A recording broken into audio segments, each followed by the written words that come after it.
Good day, everyone. Good day, sir. My name is Grace Exclamador, Bisowa to Block 18.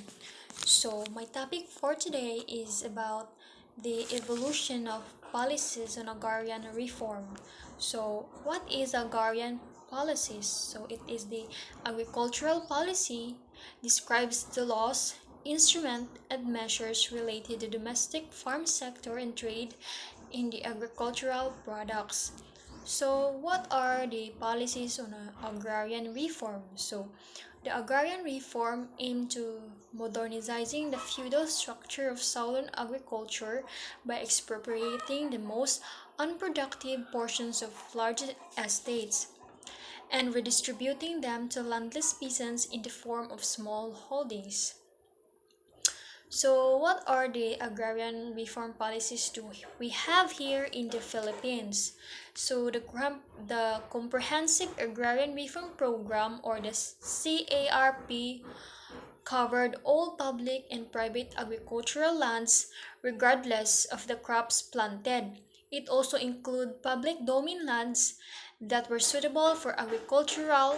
It sought to redistribute land not only to farmers and farm workers but also to other landless poor. So, so the following periods is where the agrarian reform enacted. So, pre-Spanish period, the land is ours. God gave this land to us. Before the Spaniards came to the Philippines, Filipinos live in villages or barangays ruled by chief or datus. The datus comprised the nobility. Then came the maharlikas or freemen, followed by the aliping mamahay serfs and the aliping sagigilid slaves. However, despite the existence of different classes in the social structure, part, practically everyone had access to the fruits of the soil. Money was unknown, and rice served as the medium of exchange. So the next one is the Spanish period, where united we stand, divided we fall. When the Spaniards came to the Philippines, the concept of encomienda, royal land grants, was introduced. This system grants that encomenderos must defend this encomienda from external attack, and in order within the support the missionaries. In turn, the encomendero acquired the right to collect tribute from the Indios or native. The system, however, degenerated into abuse of power by the encomenderos. The tribute soon became land rents to a few powerful landlords, and the natives who once cultivated the lands and freedom were transformed into mere shared tenants. So, First Philippine Republic, the yoke has finally broken. When the First Philippine Republic was established in 1899, General Emilio Aguinaldo declared in the Malolos Constitution his intention to confiscate large estates, especially the so-called freer lands. However, as the Republic was short-lived, Aguinaldo's plan was never implemented. So here comes American period, or Long Live America.